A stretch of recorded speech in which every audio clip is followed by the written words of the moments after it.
MTA International, reaching the corners of the earth.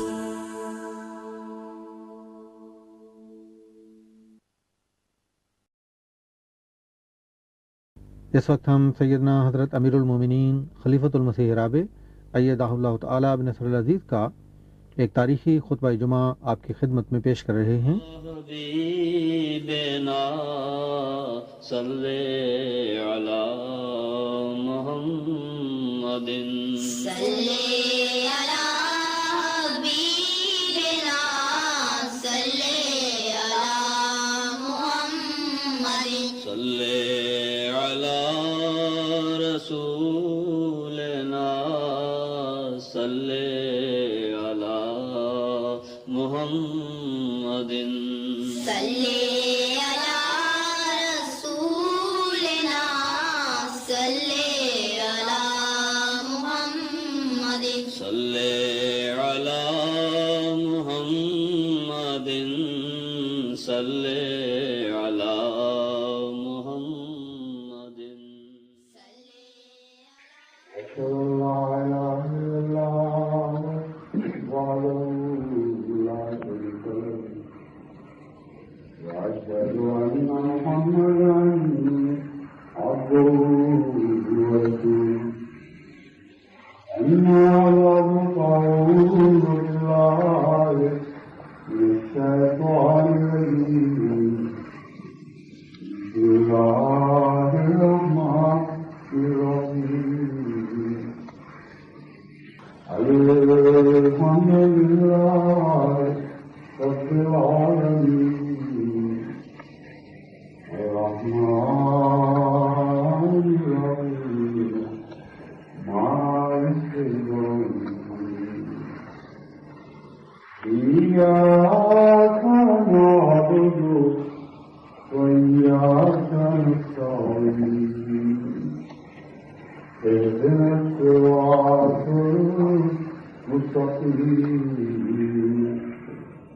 صراط الذين أنعمت عليهم غير المغضوب عليهم ولا الضالين إنا جعلنا ما على الأرض زينة لها لنبلوهم أيهم أحسن عملا إنا لجاعلون ما عليها صعيدا جرزا أم حسبت أن أصحاب الكهف والرقيم كانوا من آياتنا عجبا إذا فتية الكهف قالوا ربنا آتنا من لدنك رحمة وهيئ لنا من أمرنا رشدا۔ قرآن کریم کی یہ جو آیات میں نے آپ کے سامنے تلاوت کی ہیں یہ سورہ کہف کے پہلے رکوع سے لی گئی ہیں۔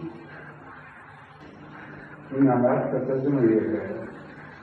کہ ہم نے جو کچھ بھی زمین پر ہے اسے بےحد کشش کا موضوع بنایا، زینت کا موضوع بنایا،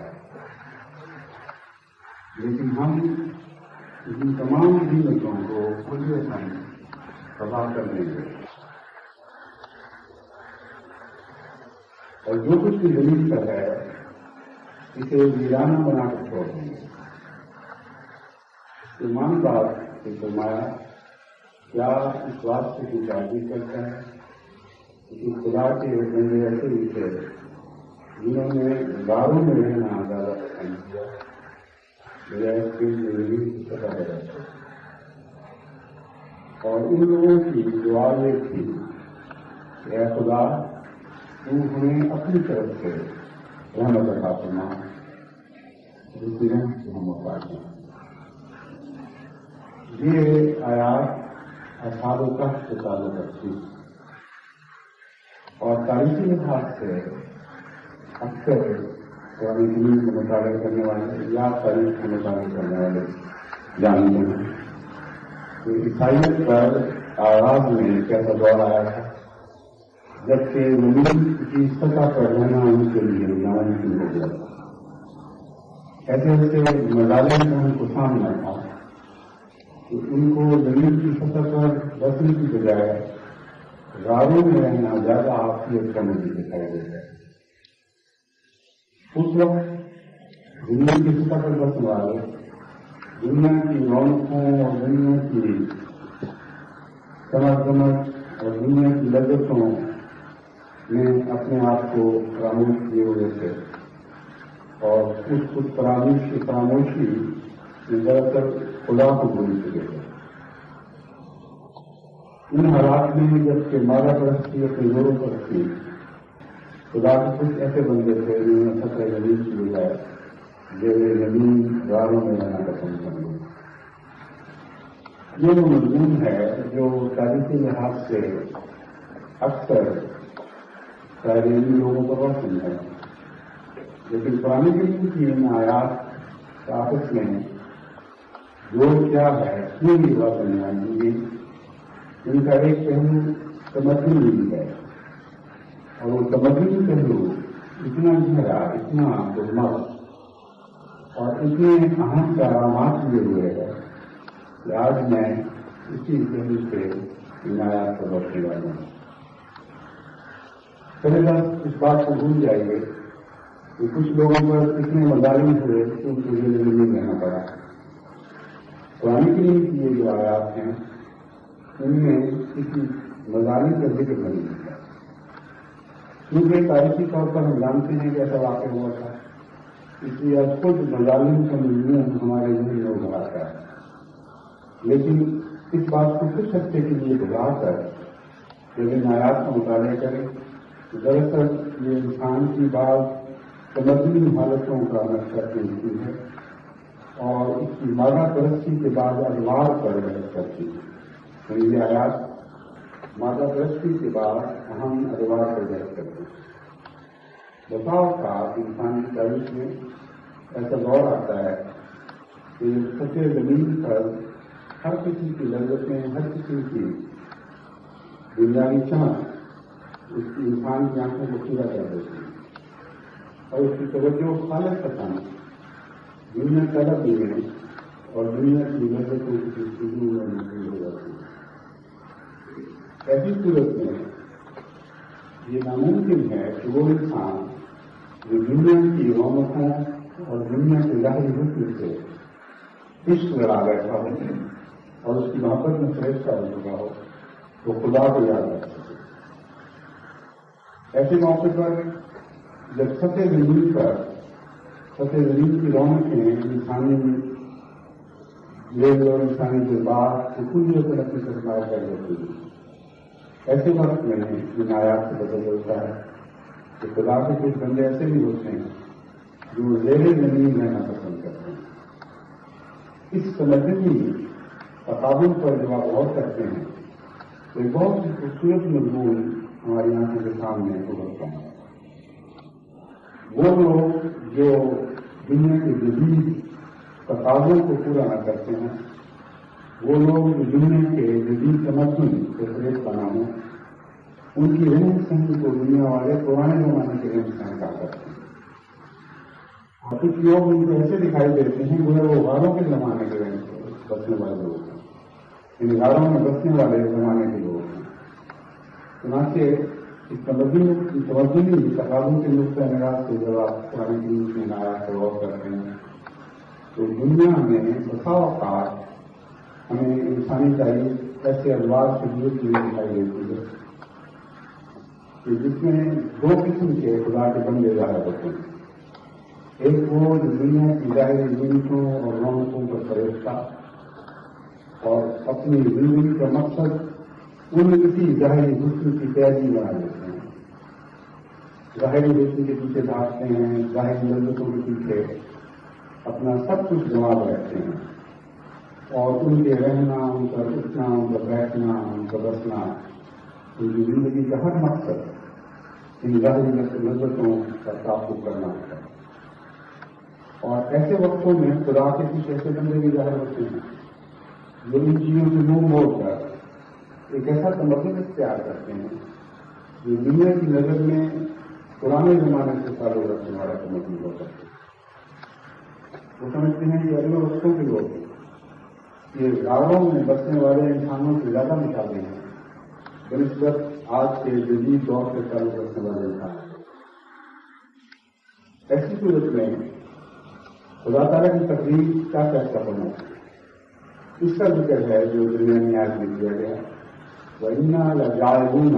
مَا عَلَيْهَا صَعِيدًا جُرُزًا. ہم نے یہ فیصلہ کیا ہے جو خدا سے منہ موڑ کر دنیا کی لذتوں کی پیروی کرتے ہیں ان کو اور ان کے معاشرے کو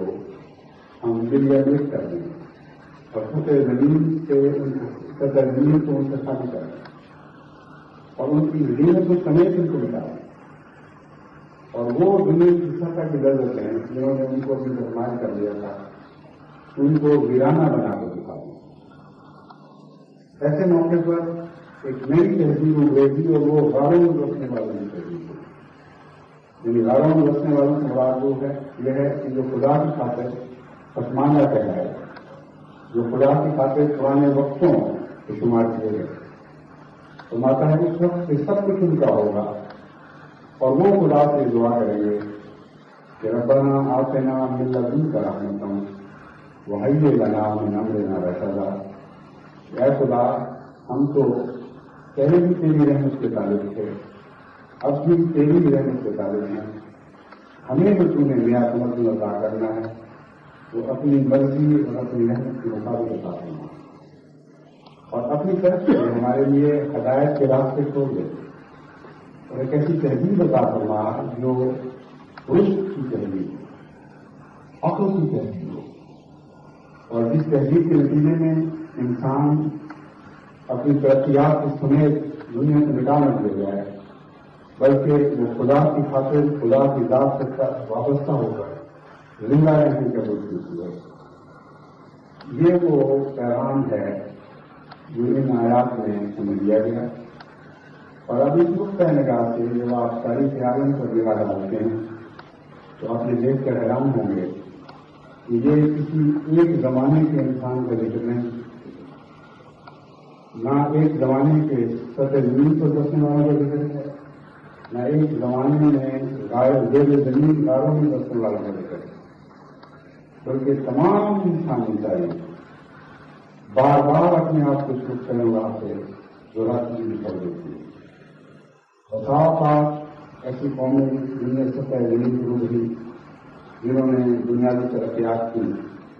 اور ان ترقیات کے بعد اللہ تعالیٰ نے ان کو جو آسائش کے ساتھ رہنے کا موقع عطا فرمایا اس آسائش میں وہ ایسا ڈوب گئے کہ محض دنیا کی زینت کے غلام بن کے رہ گئے اور خدا کو انہوں نے بلا دیا. اور پھر اسی دور میں یعنی ہر ایسے دور میں خدا کے ایسے بندے بھی آپ کو دکھائی دیں گے جن کو ان دنیا کی لذتوں سے کوئی تعلق نہیں تھا. یعنی دنیا میں رہتے ہوئے بھی وہ اس زمانے کے نہیں بلکہ قدیم زمانوں کے انسان دکھائی دیا کرتے تھے. خدا تعالیٰ نے ان جدید دنیا کے لذت پرستوں کو تو دکھا دیا اور اس قدیم زمانے میں گزرنے والے انسانوں کو دیا جاتا. یہ وہ بار بار کا تاریخ کا دہرایا جانے والا سبق ہے جو ان آیات میں ہمیں ملتا ہے. آج کے دور پر جب ہم ان آیات کی دفاع کرتے ہیں تو کہیں بھی یہی تقاضا سامنے آتا ہے. آج خصوصیت کے ساتھ مغربی تہذیب ایسے تمدن کی فریفتہ ہو چکی ہے جو دنیا کی ظاہری لذتوں سے تعلق رکھتا ہے اور خود یہ اس لذت یابی میں اور اس کی جستجو میں بدلنے کی کوشش کی. عملاً اگر آپ غور سے دیکھیں تو وہ اس درجہ دنیاوی لذتوں کی غلام ہو چکی ہے دنیا کہ اس سے رہائی اور چھٹکارے کی بجائے کوئی چیز دکھائی نہیں دیتی. آج جب آپ ان کو یہ پیغام دیں کہ خدا کی خاطر، خدا کے فرمان کے مطابق تم شراب نوشی سے پرہیز کرو، تم ناچنے سے پرہیز کرو، تم گانے سے پرہیز کرو، اور تم ایک سادہ عام پاکیزہ معاشرے کی طرف واپس لوٹا،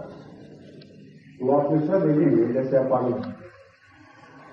آپ کو اس طرح دیکھیں گے جیسے آپ کسی پرانے زمانے سے غاروں سے نکل کر آنے والے انسان ہیں، اور آپ کو یہ نہیں کہ دنیا ہوتی کیا ہے، کسی کاروبار کی باتیں کرتے ہیں۔ کون سا جدید ترقی یافتہ معاشرہ ہے جو شراب کے بغیر زندہ رہ سکے؟ کون سا جدید ترقی یافتہ ایسا معاشرہ ہے جس سے میوزک کو تم مٹا سکے، جس سے تم ناچ گانے کے تصور کو نکال دو اور اس کے بغیر ایک بجوگا لفظ کی زندگی کی طرف دنیا کی وقت دے؟ دوسرا آپ کو دیکھیے جیسے آپ پاگل کریں، اور امر واقعہ یہ ہے کہ اسلام کی تبلیغ کی راہ میں سب سے بڑی روک ہے۔ آپ دیگر تمام عوامل پر غور کر کے دیکھ لیں، وہ تمام بظاہر جو فرق ہیں اسلام میں اور دیگر مذاہب میں، ان فرقوں پر غور کر کے دیکھ لیں۔ عقلاً ان دوسری قوموں پر یہ ثابت کرنا کوئی مشکل نہیں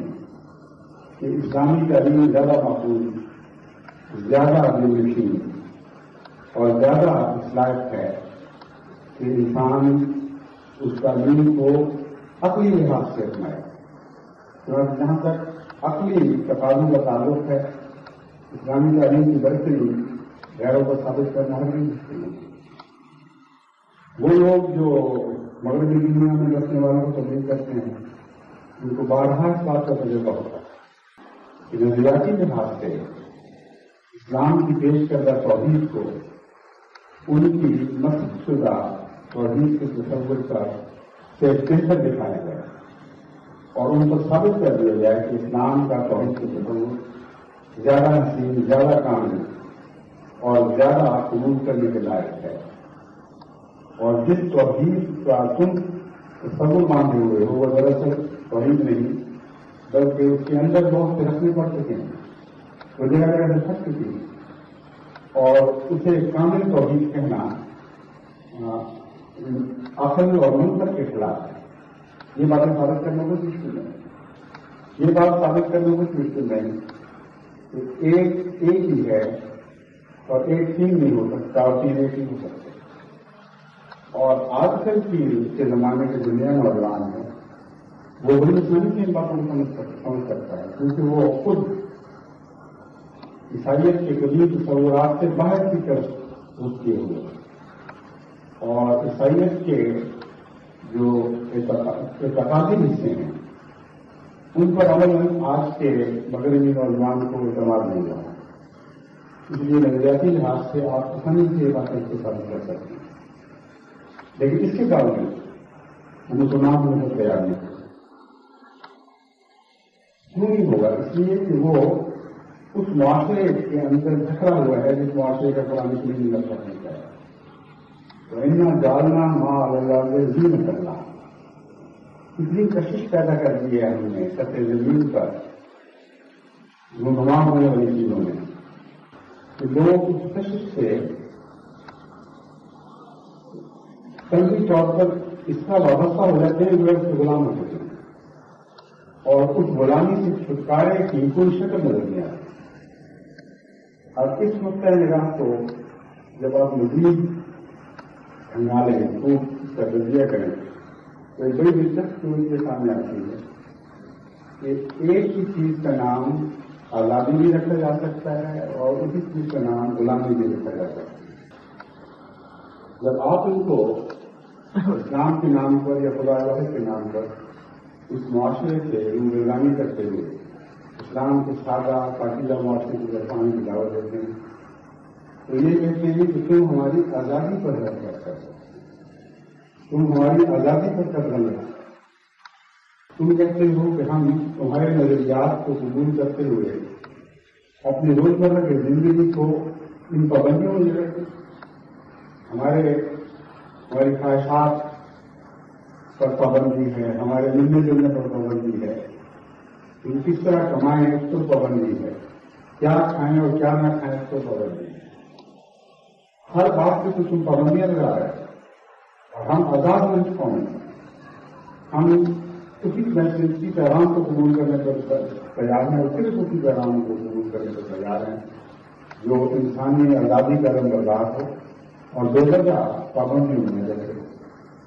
بس اس نقطۂ نگاہ سے اسلام کی تعلیم ان کو پابندیوں کی تعلیم دکھائی دیتی ہے. اس میں شراب نہیں پینا، تم نے میوزک میں زیادہ تصویریں لینی، تم نے شور نہیں کھانا،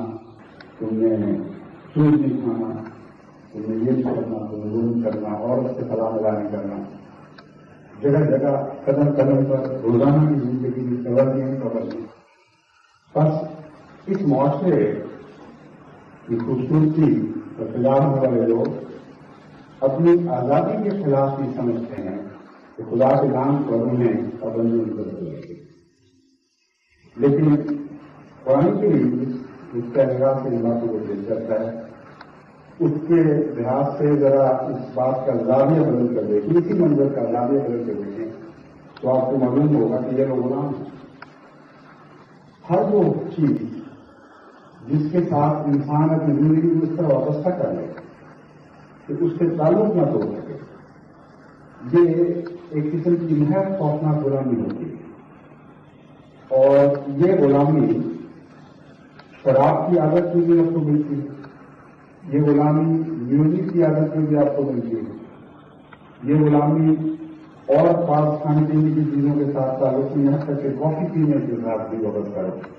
ہوتی ہے. اور آپ مزید غور کریں تو معلوم ہوگا کہ یہ جو معاشرہ زیادہ سوفسٹیکیٹ ہوتا چلا جاتا ہے، زیادہ پیشاب ہوتا چلا جاتا ہے، انسانی زندگی روزمرہ مزید گرفتار ہوتی چلی جاتی ہے اور اس معاشرے کی عادتوں سے ہٹ کر انسان زندگی نہیں گزار سکتا. چنانچہ ان لوگوں کو اپنی روزمرہ کی عادتوں سے ہٹا کر کسی الگ جگہ ایسی زندگی بسر کرنے پر مجبور کیا جائے جہاں یہ روزمرہ کی عادتیں پوری نہ ہو سکیں تو بیدار ہو جاتے ہیں. وہ سمجھتے ہیں کہ زندگی تو عجیب ہو گئی. چنانچہ دراصل جس کو وہ آزادی کہہ رہے ہیں وہ غلامی ہے بعض لذتوں کی، اور لذتوں کی غلامی سے انسان کو خدا تعالیٰ نے نجات دینا ہوتا ہے. یہ جو غلامی کی عادت ہے ان کی، اس میں ان کو ہر قسم کے ایڈکشن میں مبتلا کرتے ہیں. شراب نوشی محض چند لمحات کی مجلسی لذتوں پر منحصر نہیں رہی، بلکہ شراب نوشی دن ب دن ان کی زندگی کے اندر گہرے طور پر سرایت کرتی چلی جا رہی ہے. اور ان میں ایک بڑا طبقہ ایسا ہے جو شراب نوشی کے غلام بنتے رہے. چنانچہ ڈرگس کی عادت جو ان قوموں میں زیادہ بڑھتی چلی جا رہی ہے، یہ بھی اسی غلامانہ رجحان کی ایک بڑی ہی شکل ہے. ایک چیز کی انسان جب عادت اختیار کر لیتا ہے تو اس کی زندگیوں میں ڈالا جاتا ہے اور پھر وہی بات پسند نہیں ہوتی، بلکہ وہ عادت اپنی ذات میں مزید عادتوں کی طرف انسان کو لے جاتی ہے. جن چیزوں میں پہلے لذت ملتی تھی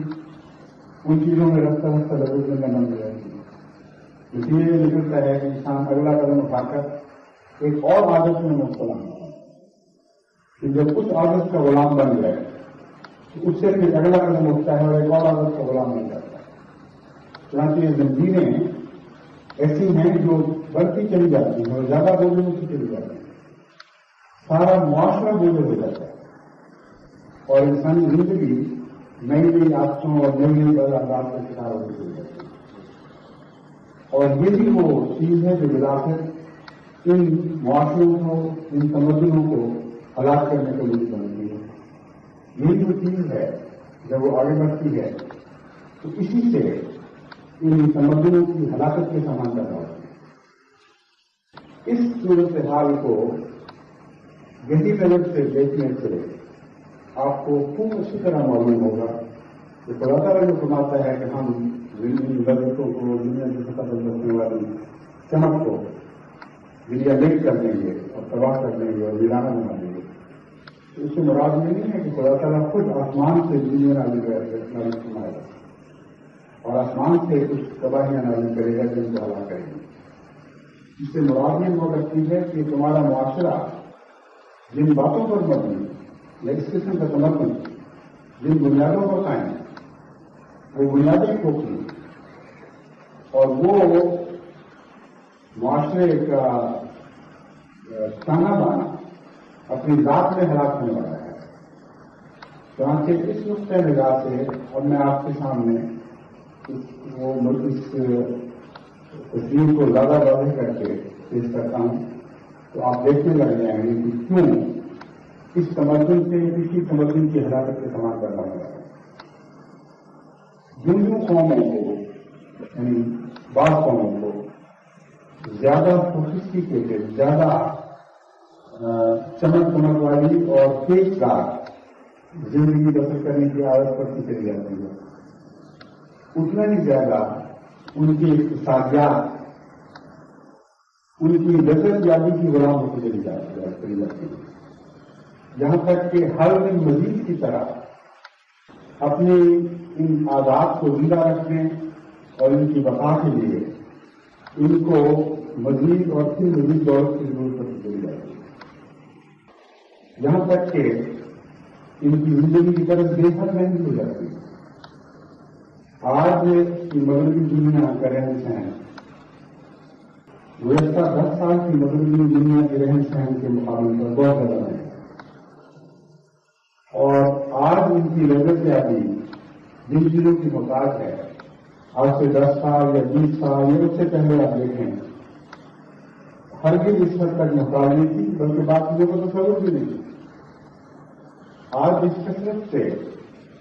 بعض ایسی ایجادات نہیں ہیں جس سے ان کے رجحانات جو حصول لذت کے رجحانات ہیں ان کو تقویت مل گئی. ویسی ایجادات آج سے 10 سال یا 20 سال پہلے موجود نہیں ہیں. روز بروز لذت کے حصول کے لیے معاشرہ اپنی تمام اقتصادیات کا رخ دیتا رہ جاتا ہے یہاں تک کہ ان کے رہن سہن کے لیے جو بنیادی ضروریات ہیں وہ ان کی آمد کا ایک بہت معمولی حصہ رہ جاتی ہے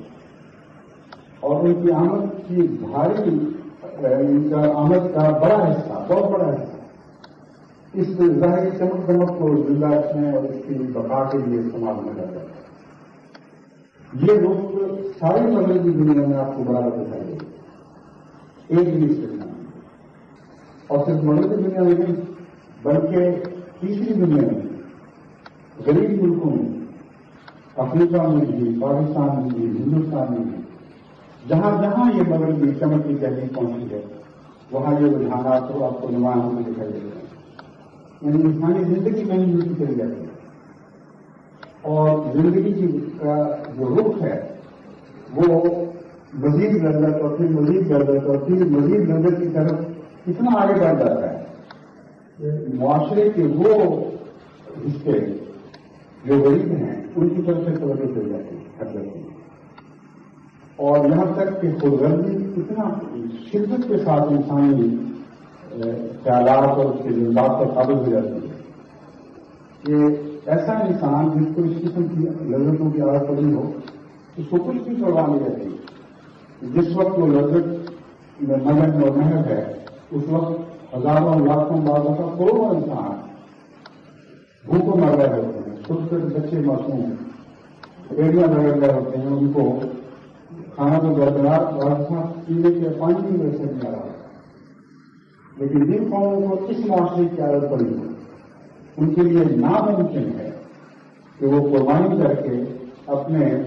غریب ہم جنس بھائیوں کے لیے کچھ دیر کے لیے لذتوں سے منظور ہو.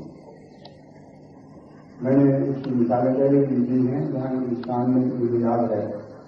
ایک دفعہ جب افریقہ بھوکا مارا تو افریقہ کو کھانا پہنچانے کے لیے میں نے میری سے کام کیا.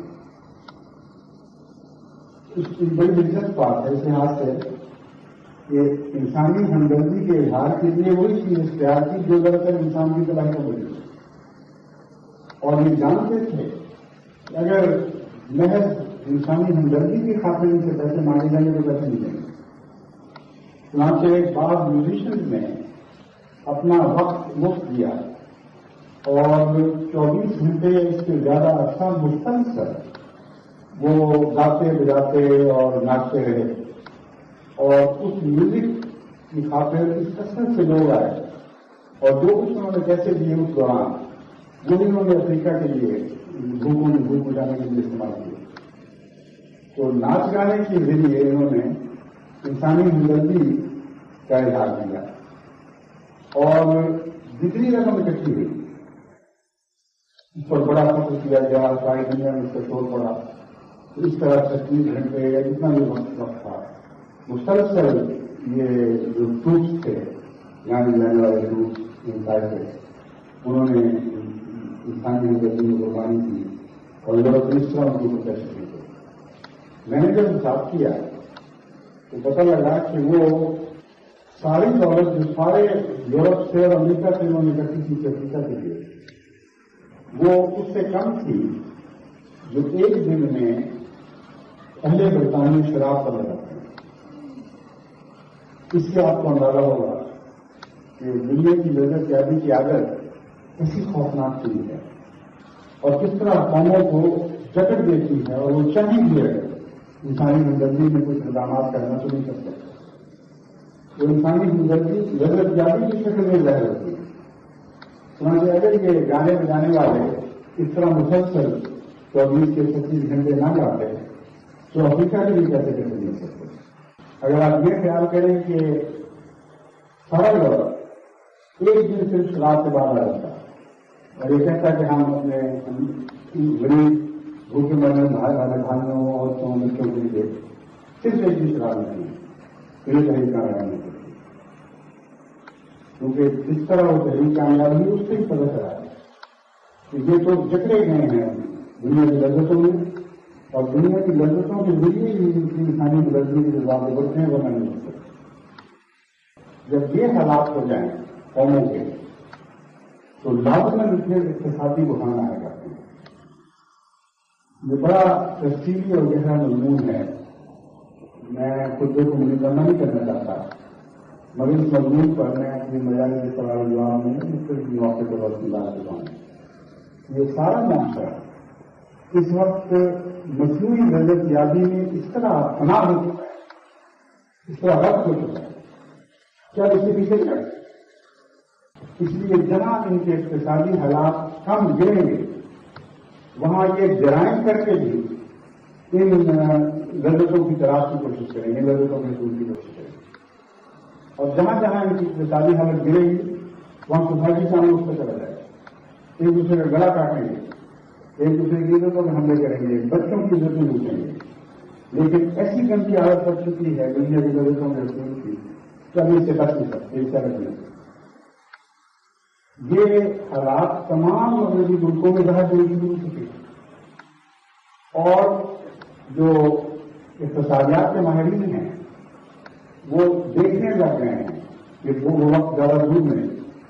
جبکہ ان کی اقتصادی ترقی ایک مقام پر آ کر کچھ دیر کھڑی ہوگی اور پھر وہاں سے ہو جائے گی۔ اور وجوہات کے علاوہ ان میں ایک وجہ یہ ہے کہ بین الاقوامی تجارت کے ذریعے اور انڈسٹریل پروڈکشن کے ذریعے یہ دنیا کی دولت ہے، اور اس کی ایک حد ہوا کرتی ہے۔ میں جاپان کو جب میں جاپان گیا تو یہ نصیحت کی تھی کہ تم افریقہ مغربی ممالک کی طرح تم بھی افریقہ کا دودھ سے چلے جا رہا ہے،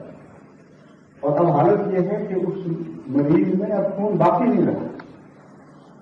جب وہ خون کا آخری قطرہ تم جھک جاؤ گے تو یہ چیزیں کس کے پاس بیچو گے؟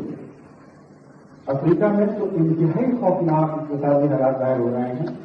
اور کچھ عرصے کے بعد جہاں وہ ملک خطرناک قسم کی خانہ بندی افریقہ کے ممالک خطرناک قسم کی خانہ بندی میں مبتلا ہو گئے، یا تو سو باتیں ایسی ظاہر ہوں گی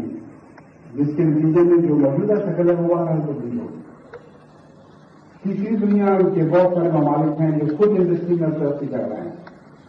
اور بہت سی چیزیں جن میں وہ محتاج سے مغرب کے اب وہ سب تک مثال دے رہے ہیں۔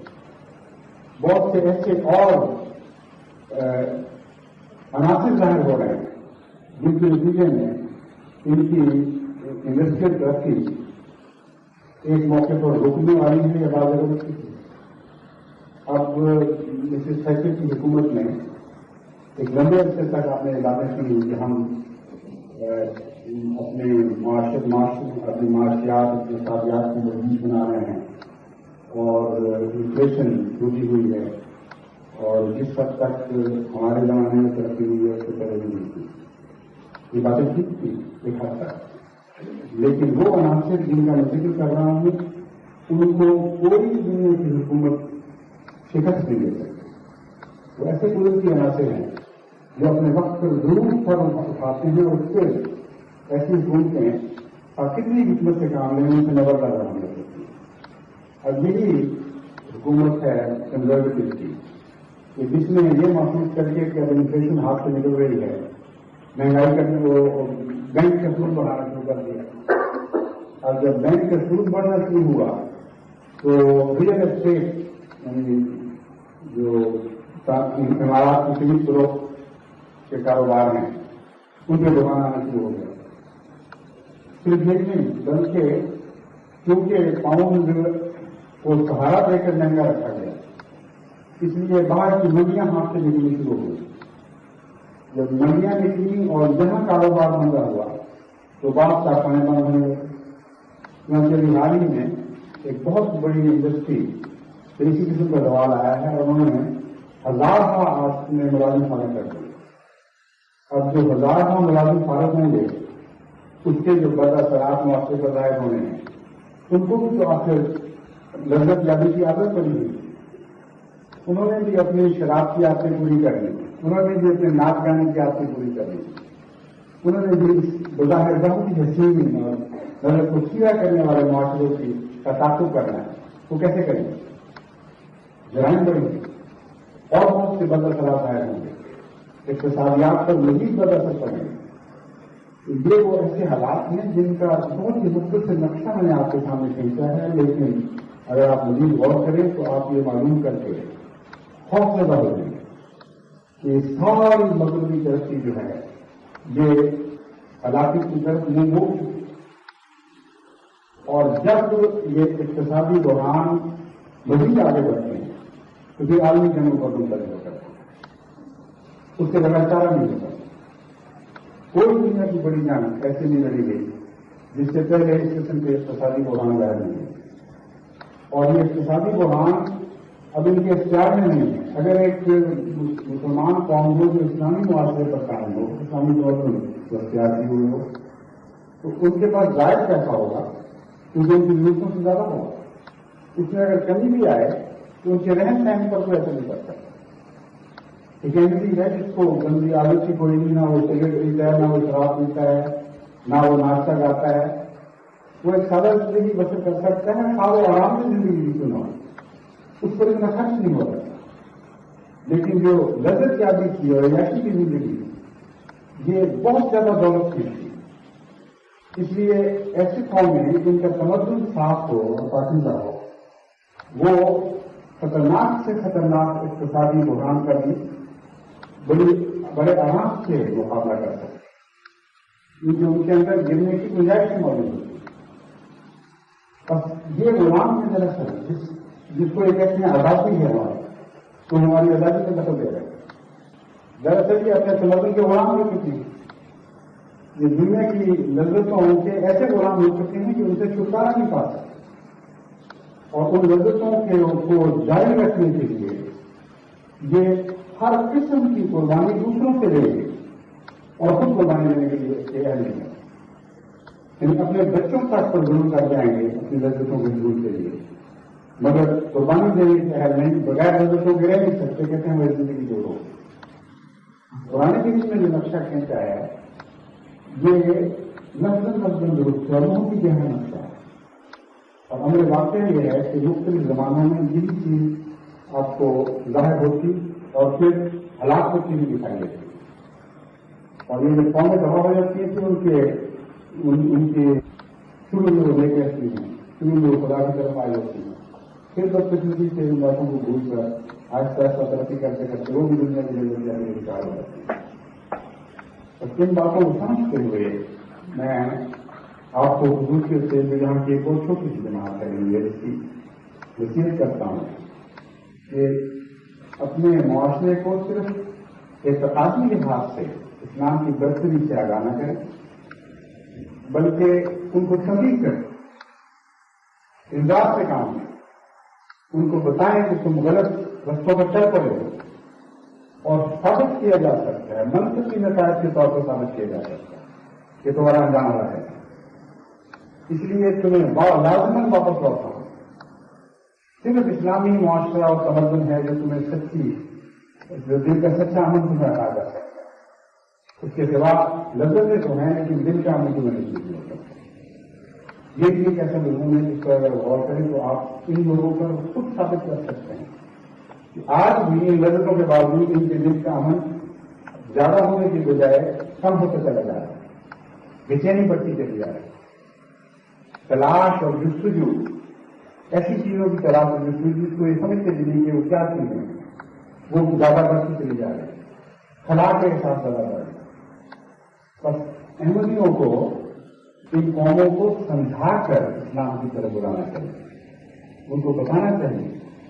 کہ تمہارا تمدن، تمہارا معاشرہ، تمہاری تہذیب یہ زندہ رہنے کے لائق نہیں ہوتا، اور اگر تم اسی طرح آگے بڑھتے چلے گئے تو قرآن کریم کی ایک کیٹیگری لازمی پوری ہوگی کہ ہم نے جو کچھ بھی زینت زمین پر بنائی ہیں ایک دن ان سب کو ہلاک کر دیں گے اور شکل میدان چھوڑ دیں گے۔ ان شکل میدانوں کے لیے تیاری یہ پہلے سے کر چکے ہیں، ایسے ایسے خوفناک ہلاکت کے بم ایجاد کر چکے ہیں جن میں سے اگر 100واں حصہ بھی چل جائے تو زمین کا بڑا حصہ ریزاروں میں اور شکل میدانوں میں چلے گا، جہاں سطح زمین سے زندگی ہو۔ بس باوجود اس کے کہ جماعت نے لیا بظاہر ایسے معاشرے سے تعلق رکھتے جو غاروں کا معاشرہ ہے۔ پرانے زمانوں میں غاروں کے زمانے میں بسنے والے انسانوں کا معاشرہ،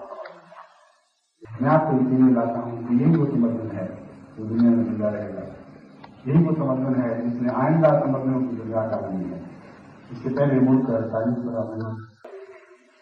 یہ ایسی تحریکیں جیسے آج آپ کے سامنے بار بار دنیا میں اٹھی ہیں اور بار بار جاتی ہیں، لیکن کوئی دباؤ نہیں۔ خدا کی طرف لوٹنا، خدا سے محبت میں درجہ حاصل کرنا، یہی زندگی کا راز ہے کہ اس دنیا کی زندگی کی ضمانت بھی دیتا ہے اور دوسری دنیا کی زندگی کی ضمانت بھی دیتا ہے۔